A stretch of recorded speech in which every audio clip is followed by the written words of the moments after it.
दिया, रिश्तेदारों ने साथ नहीं दिया तो किसे बुलाया? भगवान को। और भगवान आधी रात को हमें बचाने के लिए आए, क्योंकि भगवान कहते हैं, जिसे कल भी मैंने ये बात कही थी कि भगवान मंदिर में क्यों खड़े रहते हैं? क्योंकि वे हमेशा रेडी रहते हैं। वे कहते हैं कि भैया हमें बुलाओ तो सही, मैं तुरंत भागते हुए आऊंगा। भगवान कहते हैं कि बस बात यही है कि जैसे ही आप मुझे भाव के साथ बुलाएंगे, मैं वैसे ही दौड़ा दौड़ा आऊंगा। तो सुखदेव जी महाराज ये कथा कहते हैं, और उसके बाद भी कहते हैं कि जिस तरह गजेंद्र को अहंकार था कि मैं तो, मेरा रंग इतना अच्छा है, मेरे सुगंध मात्र से शेर भाग जाते हैं, तो इस अहंकार की वजह से इसका पतन हुआ। तो इसलिए अहंकार हमें कभी नहीं। तो आइए, आप सभी को खीर बनानी आती है? खीर किन किन को बनानी आती है? इतने लोगों को ही आती है, एकदम अच्छे से। अब आप सबको खीर बनानी नहीं आती? अच्छे से हाथ देखिए, मैंने कल भी कहा था मेरे को स्पैक से, तो इसलिए अच्छे से हाथ खड़ा करना है। आपको भी आती है? और पंडित जी ऑलराउंडर है, इन्हें जिम पता है, खीर बनानी आती है। तो खीर हम सभी को पता है। तो खीर, अब देखिए ये बहुत अच्छी बात है कि अंकल और भैया में से भी कितने सारे जनों को आती है। तो आप लगता है आप हमारी सभी माताओं को बहुत हेल्प करते हैं।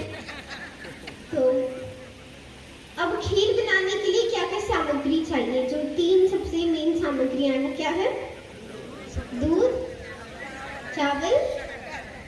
अब देखिए सिंपल सी खीर तो सब बनाते हैं, तो हम आज ये ऐसी सिंपल सी खीर नहीं बनाएंगे, थोड़ी अच्छी वाली खीर बनाएंगे, क्योंकि आप भी कितने दूर से यहाँ आए हैं, मैं भी कितने दूर से यहाँ आई हूँ, तो इतने हल्के में से खीर बनाएंगे नहीं हम।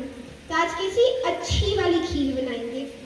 खीर के अंदर पहले हमने डाला दूध, शक्कर और चावल। अब बताइए कि ये 3 चीजें, ये 3 सामग्रियां तो सभी डालते हैं, पर खीर को और टेस्टी बनाने के लिए हम उसके अंदर क्या क्या और इंग्रेडिएंट्स डालें? ड्राई फ्रूट्स, मसाला। अब मसाला कौन सा वाला? नमक मिर्ची वाला या फिर दूसरा? स्पेसिफिकली बताइए, क्योंकि जैसे जैसे आप बोल रहे हैं आप सोचिए कि मैं विजुअलाइज करिए कि मैं वहाँ इसमें डाल रही हूँ केसर और इलायची और बादाम, पिस्ता सब ड्राई फ्रूट्स में आ गया।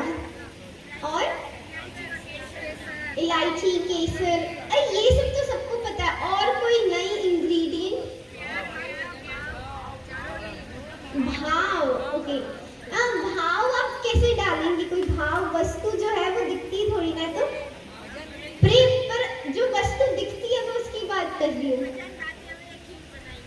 यहाँ पे तो हम सब भजन गाते हुए खीर बनाएंगे, सब अच्छे अच्छे मतलब भाव डालेंगे, पर जब रियलिटी में खीर बनाने होते हैं तो कानों में होते हैं हेडफोन्स, चलते हैं अच्छे अच्छे सॉन्ग्स और गुस्सा करते करते बनाते हैं। तो यहाँ पे ही मैंने देखा है कथाओं के अंदर सब बड़े सात्विक होते हैं। आंटी कह रही है कि नहीं मैं ऐसे नहीं बनाती, मैं तो भाव डालती हूँ। चलिए आपके लिए हमने भाव डाला, आपका प्रेम डाला, और क्या डाले? घी। वैसी वाली खीर मैंने कभी नहीं खाई। बादाम, पिस्ता, ये सब ड्राई फ्रूट्स में आ गया। और कुछ आपके पास सामग्रियां हैं?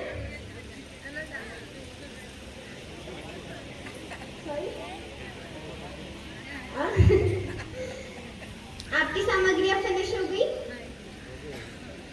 तुलसी का पत्र भी डाल देते और टेस्टी हो जाती। हाँ, भाव अलग, तुलसी का पत्र अलग। तो देखिए अब जो जो आपने कहा वो सब हमने खीर में डाल दिया। अब ये सब डालने के बाद अब देखिए आप सभी के हिसाब से तो मैंने कितनी चीजें डाली, मैं मेरे हिसाब से भी कुछ डालूं? जोर से बोलिए, डालूं या नहीं डालूं? ओके, तो मुझे खटाई बहुत अच्छी लगती है। खटाई सबसे ज्यादा होती है नींबू, सबसे ज्यादा नहीं पर नींबू के अंदर विटामिन सी होता है। यानी अब मैं चाहती हूँ कि इतनी टेस्टी जो हम विजुअलाइज कर रहे हैं खीर, इसके अंदर मैं डाल दूं, ज्यादा नहीं, हल्का सा एक बूंद नींबू।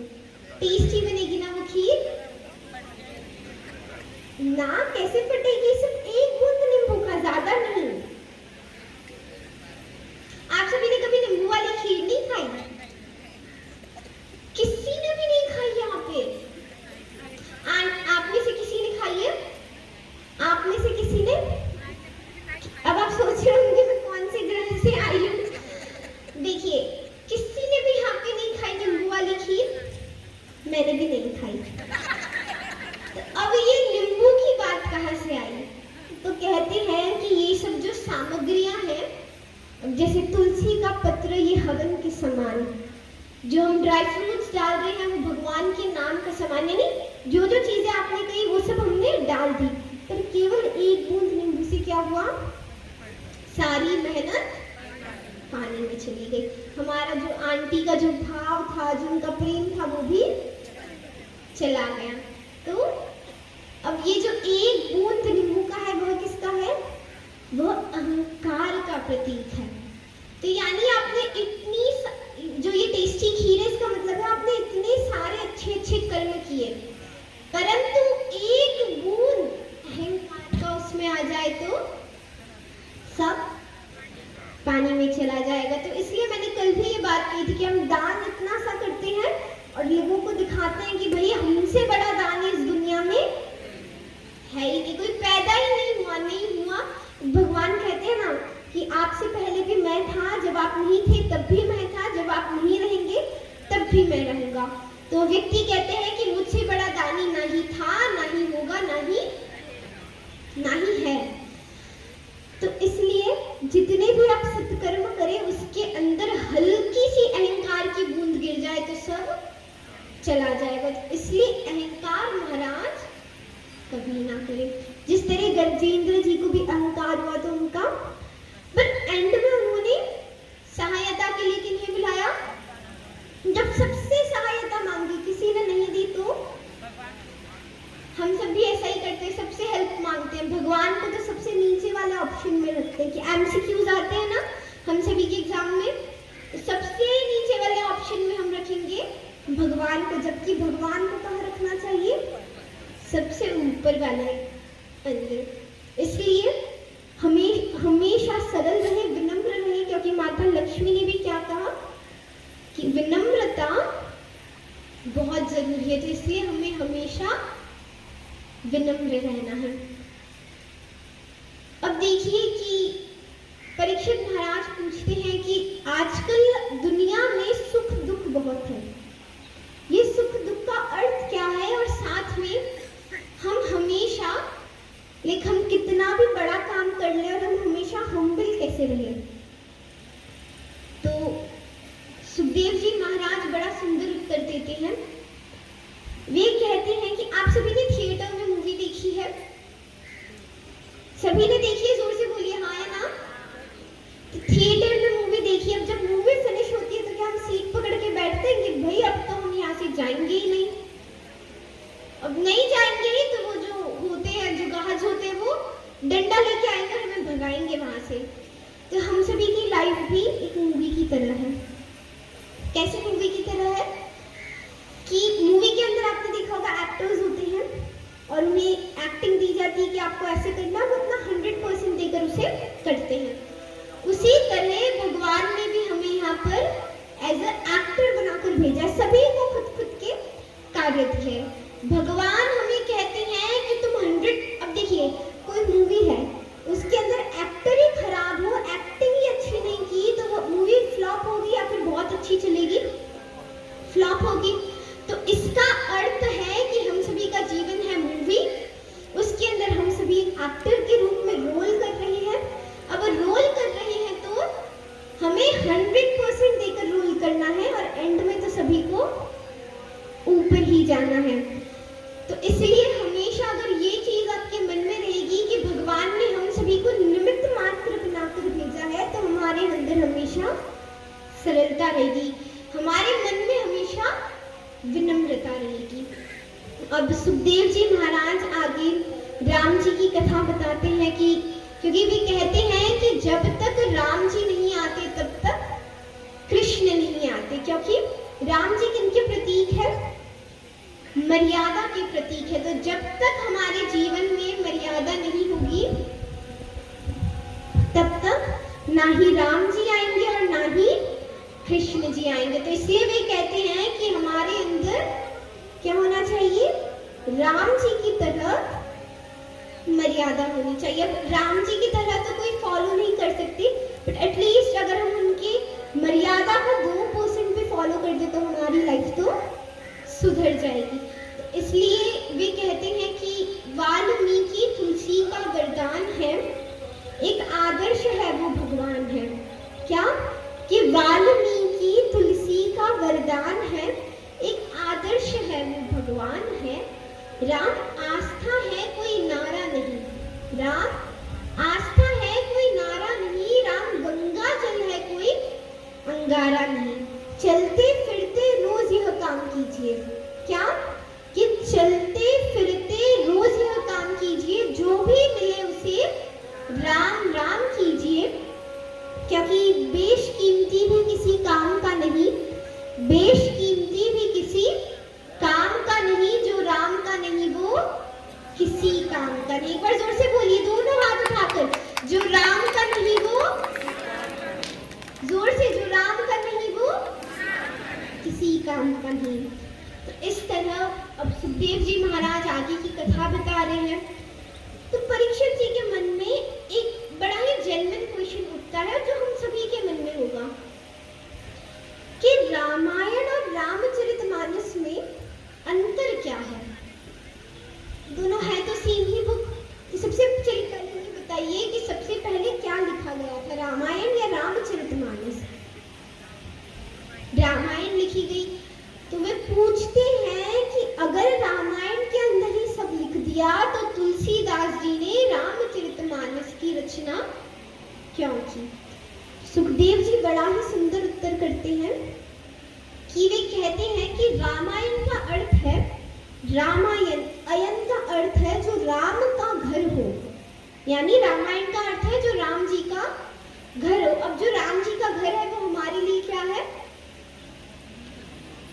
हमारे, जोर से बोलिए, जो राम जी जहाँ रहते हैं वो हमारे लिए क्या है, मंदिर है। अब मंदिर में जाने से पहले एक चीज बड़ी इंपॉर्टेंट होती है, वो क्या होती है कि मंदिर में हम जाते हैं तो पहले हमें क्या करना होता है, घंटी तो हम अंदर जाते बजाते हैं पर शुद्ध होना पड़ता है, स्नान करनी पड़ती है। तब सुखदेव जी महाराज कहते हैं कि रामायण का अर्थ है जो राम जी का घर है, पर राम जी के घर में हम जाएंगे कैसे, स्नान करके। तो पूछा कि वो स्नान करे तो कहाँ करे। अब रामचरितमानस आप देखिए तो मान सरोवर आपने सुना होगा, तो कहते हैं कि रामचरितमानस वह सरोवर है जिसमें पहले आप स्नान करिए और उसके बाद आप राम जी के मंदिर में जाए, यानी राम जी का जो घर है यानी राम जी के मंदिर में जाए। तो इसका अर्थ है कि पहले हमें रामचरितमानस में डुबकी लगानी है और उसके बाद रामायण में, क्योंकि अब रामचरितमानस जो है वो अवधी भाषा में लिखी गई है एंड इट्स वेरी सिंपल, वो बहुत ही सिंपल है समझने में।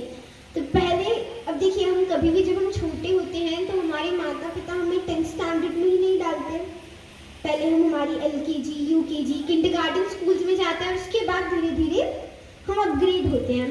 उसी तरह अगर आप तुरंत पढ़ लेंगे रामायण तो आपको कुछ समझ नहीं आएगा। तो इसलिए पहला कदम क्या है, रामचरितमानस को पढ़े और दूसरा कदम क्या है, रामायण को पढ़े। अब देखिए वो अंकल जी को कथा इतनी अच्छी लग रही है कि कथा सुनते सुनते सो रहे, यानी वे कह रहे कि आज तो नींद की गोली लेने की कोई आवश्यकता ही नहीं, आपने इतनी अच्छी कथा कही कि आज तो हम नींद की गोली ओके।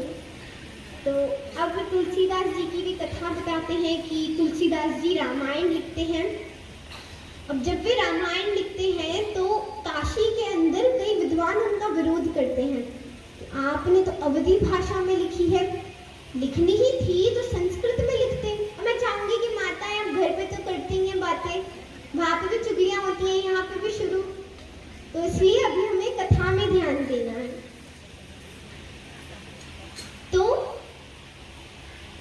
वे गोस्वामी जी का जीवन चरित्र बताते हैं। फिर वे कहते हैं कि जब उन्होंने अवधी में लिखी तो सभी विद्वानों ने उनका बड़ा विरोध किया कि भाई आपने अवधी में क्यों लिखी, लिखनी ही थी तो संस्कृत में लिखते।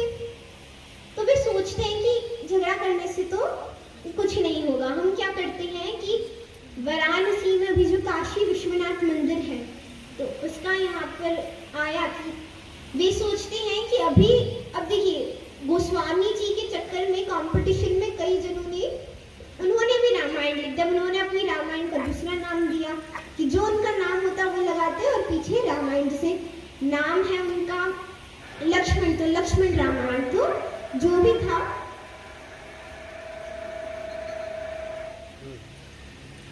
तो जो भी उनका नाम होता उसके पीछे वे रामायण लगा देते। सभी ने रामायण लिखी तो सभी ने कहा कि हम क्या करेंगे,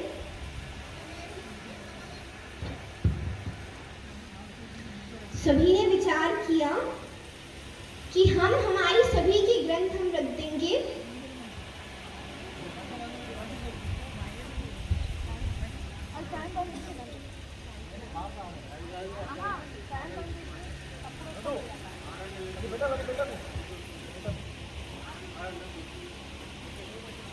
राधे ही राधे।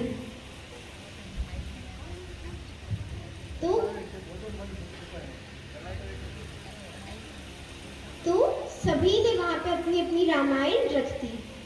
अब रामायण रखी तो वो इतने चतुर थे कि उन्होंने तुलसीदास जी की रामायण सबसे नीचे रख दी और खुद की रामायण उन्होंने ऊपर रखी। अब उन्होंने खुद की रामायण ऊपर रखी और कहा कि सुबह भगवान शंकर की साइन जिस बुक में होगी वो बुक सबसे अच्छी। रात को पट बंद किए, सुबह खोला तो तुलसीदास जी की बुक सबसे ऊपर थी। अब शंकर भगवान ने क्या साइन किया बताइए, उनकी साइन क्या होती है? हम सभी की साइन तो हमारा नाम होता है। अगर कोई डॉक्टर्स है तो उनका तो समझ ही नहीं आएगा। तो नॉर्मल इंसान है, हमारा नाम करके हम सरनेम करके करते हैं। शंकर भगवान की क्या साइन होगी? वे अपनी साइन में लिखते हैं, देखिए वे साइन में सिर्फ खुद का नाम ही नहीं लिखते, वे एक मैसेज देते हैं उस साइन में। वे लिखते हैं कि सत्यम शिवम, जोर से बोलिए, सत्यम शिवम सुंदरम सुंदरम। तो इसका अर्थ है कि सत्यम यानी यह जो ग्रंथ है यह सत्य है। यह ग्रंथ क्या है? शिवम यानी मैं कह रहा हूं कि ये ग्रंथ सत्य है, और सुंदर यानी ये ग्रंथ बड़ी ही सुंदर है। तो वे अपनी साइन करते हैं। अब देखिए जैसे मैंने कहा कि हम कभी आगे बढ़ते हैं तो हमारे पीछे जरूर कोई ना कोई लोग ऐसे होते हैं जिन्हें हमसे ईर्ष्या तो रहती है कि भाई ये कैसे बढ़ गए, ये कैसे इनसे मिले, हम क्यों नहीं मिले। तब ऐसे वहां पे दो जन थे जिन्हें गोस्वामी जी से बड़ी ईर्ष्या थी कि इन्होंने रामायण लिखी, आज हम जब ये सोएंगे तो इनके रूम से हम रामायण लेकर आकर जला देंगे। अब वे जाते हैं, सब प्रिपरेशन करते हैं। अब वे प्रिपरेशन करते हैं। अब जैसे ही द्वार खोलते हैं तो उन्होंने क्या देखा कि स्वयं राम और लक्ष्मण उनके घर के बाहर पहरा दे रहे हैं। तो अगर हम भगवान के लिए कुछ हल्का सा भी कार्य करें तो भगवान हमारी सहायता के लिए अपना पूरा जीवन दे देते हैं। इस तरह गोस्वामी जी ने अपनी कथा लिखी और उनकी भी कथा आती है। वाल्मीकि जी की भी कथा आती है कि हमें पता है कि वे पहले डाकू थे, डकैतियां करते थे, पर एक संत ने उन्हें कहा कि तुम इतने पाप करते हो। अब पहले तो उन्होंने पूछा कि तुम डकैतियां करके रुपए कहाँ ले जाते हो? तो कहते हैं कि मेरी फैमिली का भरण पोषण करने के लिए, इसलिए। सिंपल सा क्वेश्चन पूछते हैं कि तुम जो धन लेते हो वो तुम्हारे परिवार के काम आता है, परंतु जो तुम चोरियां कर रहे हो उसका जो पाप तुम्हें मिलेगा, तुम अपने घर पे पूछ कर आओ क्या वो पाप से आधा आधा लेंगे? तो पूछते हैं, सब कहते हैं कि भाई चोरी हमने थोड़ी ना की, चोरी तो आपने की, और रुपए हमने थोड़ी ना मांगे, रुपए तो आपने दिए, हम आपका पाप नहीं लेंगे। और उस समय उन्हें अकल आ गई कि यहाँ पे कहते हैं ना कि कुछ पंक्तियां आती हैं कि भारतीयता ही सनातन है जहाँ डाकू ऋषि बने। हर एक सेंटेंस को, हर एक वर्ड को ध्यान से सुनिएगा कि भारतीयता ही सनातन है जहाँ डाकू ऋषि बने, जहाँ डाकू ऋषि बने, जहाँ सम्राट भिक्षुक बने। कौन से सम्राट? हरिश्चंद्र राजा। तो भारतीयता ही सनातन है जहाँ डाकू ऋषि बने, जहाँ सम्राट भिक्षुक बने, जहाँ गडरियाँ सम्राट बनी, जहाँ नारियाँ योद्धा बनी, जहाँ बालक तपस्वी बने, जहाँ बालक तपस्वी जब बने, जहाँ पेड़ पौधों वृक्षों को पूजा जाता है, जहाँ देवता भी स्वयं भगवान के रूप में जन्म लेते हैं। तो इतना महान है हमारा भारत। और देखिए, अभी ये हम सभी का बहुत सौभाग्य है कि यह जो कथा हो रही है गौशाला के प्रांगण में हो रही है।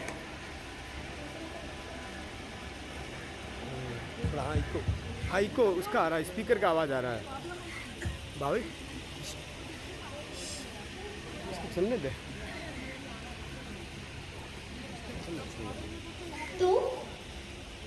तो इसलिए यह भारतीयता ही सनातन है। तो अब यह हमारी कथा गौशाला यानी यहाँ पे इतने सुंदर प्रांगण में हो रही है। और देखिए हम सभी की, देखिए ये कहते हैं ना कि हम सभी के पास जो मैं चाहूँगी आप सभी का ध्यान यहाँ पे हो, वहाँ पे जो भी प्रॉब्लम है वो सॉल्व कर देंगे। तो अब हम सभी इतने सौभाग्यशाली है कि हमारे भारत के अंदर गौ माता है, क्योंकि देखिए गौ माता की हर एक वस्तु काम में आती है। कोई ऐसा जीव नहीं जिसकी हर एक वस्तु काम में, उनकी हर एक वस्तु हमारे काम में आती है। और अगर कभी आप अमेरिका या फिर कभी आप अब्रॉड गए होंगे तो वहाँ पे देखिए स्ट्रेस बहुत होता है, क्योंकि वो बहुत काम करते हैं, हर चीज़ का उन्हें स्ट्रेस होता है। तो उन्हें स्ट्रेस होता है तो इसलिए वो क्या करते हैं, करोड़ों रुपए खर्च करके बस गौ माता को छूते हैं। क्योंकि कहते हैं, ये साइंस ने भी कहा है कि गौ माता को छूने से हमें जो वाइब्रेशन अंदर आती है, जो सुकून हमें मिलता है, जो हमारा स्ट्रेस रिलीज होता है, वो किसी और से नहीं होता। तो हम कितने लकी हैं कि हमारी कथा गौशाला में हो रही है। अब देखिए जिन्होंने भी देखिए कि गौशाला में कथा हो रही है और गौ माता हमारे भारत में है, हम सभी को पूजना चाहिए। और हम सभी को गौ माता हमारे घर में भी, क्योंकि देखिए अभी एक ट्रेंड आया कि हम गौ माता को नहीं, हम डॉग्स को रखेंगे। हम सभी डॉग्स को ले लेके घूमते हैं, रात को जाते हैं, वॉकिंग कराते हैं उनसे। तो I guess there is nothing wrong in that कि आप डॉग्स को रखिए, कोई गलत चीज़ नहीं है, पर उसके साथ गौ माता का कभी तिरस्कार ना करें। अब आप कहेंगे कि भाई आजकल तो बंगलों का जो सिस्टम है वो धीरे धीरे कम होने लगा और फ्लैट का जो सिस्टम है वो स्टार्ट होने लगा, तो हम गौ माता को रखें तो रखें कहाँ? तो अगर आपके घर में गौ माता को रखने की जगह नहीं है तो आई गेस हम सभी के घर के आसपास गौशाला होती ही है। तो गौशाला पे जाकर एटलीस्ट आप उन्हें चारा तो खिलाइए। तो देखिए अगर गौ माता को घर पे नहीं रख सकते तो हमें क्या करना है, उन्हें चारा खिलाना है, उनकी सेवा करनी है। और हम सभी वेस्टर्न कल्चर की तरफ कुछ ज़्यादा ही बढ़ रहे हैं। देखिए ये कि ना चीज़ हो रही कि हम इंडियंस वेस्टर्न कल्चर की तरफ बढ़ते हैं और वेस्टर्न कल्चर हमारी ओर बढ़ रहा है। क्योंकि सिंपल सी बात है कि आप अपने बाल कितने भी ब्लीच करा दें, कितनी भी फटी हुई पेंटें क्यों ना पहन लें, कितना भी मेकअप क्यों ना कर ले, हम कभी भी अमेरिकन्स तो बन ही नहीं पाएंगे। तो हम ना यहाँ के रहे ना वहाँ के, कहते हैं ना कि धोबी का टेस्ट ना यहाँ का ना वहाँ का, तो हमारी भी हालत वही हो गई, हम ना यहाँ के रहे ना वहाँ के। और अब संस्कृति भी कैसी फॉलो कर रहे हैं जहाँ पे अंदर बहुत सारे कॉन्फ्लिक्ट्स है और बाहर बहुत। अब देखिए अमेरिका के अंदर दो बिजनेस बहुत ज़्यादा पावरफुल है, एडवोकेट्स का बिजनेस क्योंकि वहाँ झगड़े बहुत होते हैं, और दूसरा साइकेट्रिस्ट का क्योंकि उनके अंदर बहुत कॉन्फ्लिक्ट्स है। तो हम ऐसी संस्कृति फॉलो कर रहे हैं जिसके बाहर कॉन्फ्लिक्ट्स है, अंदर कॉन्फ्लिक्ट्स है, और वो लोगों को समझ आ रहा है कि सही में तो सनातन ही हर चीज़ है। तो अगर आप वृंदावन मथुरा जाए तो वहाँ से इंडियन से ज़्यादा आपको फॉरेनर्स मिलेंगे। करेंगे कि उन्होंने संन्यास ले लिया। वे कहते हैं कि सनातन ही सब है, तो इसलिए सनातन की गहराई को जाने, क्योंकि हमारे ग्रंथों में हर एक चीज लिखी है। हनुमान चालीसा में लिखा है सूर्य पृथ्वी की दूरी, और जितनी भी साइंस की चीजें भी आ रही है कि थ्योरी ऑफ रिलेटिविटी, हर चीज हमारे ग्रंथों में रखी है। बस की बात यही है कि हमें उसे खोलकर पढ़ना है। आइए आगे की कथा की ओर चलते हैं। अब परीक्षित महाराज प्रश्न पूछते हैं कि यह राम नाम की उत्पत्ति कैसे हुई। तो कहते हैं कि रामायण के अंदर कितने श्लोक है? 100 करोड़ श्लोक।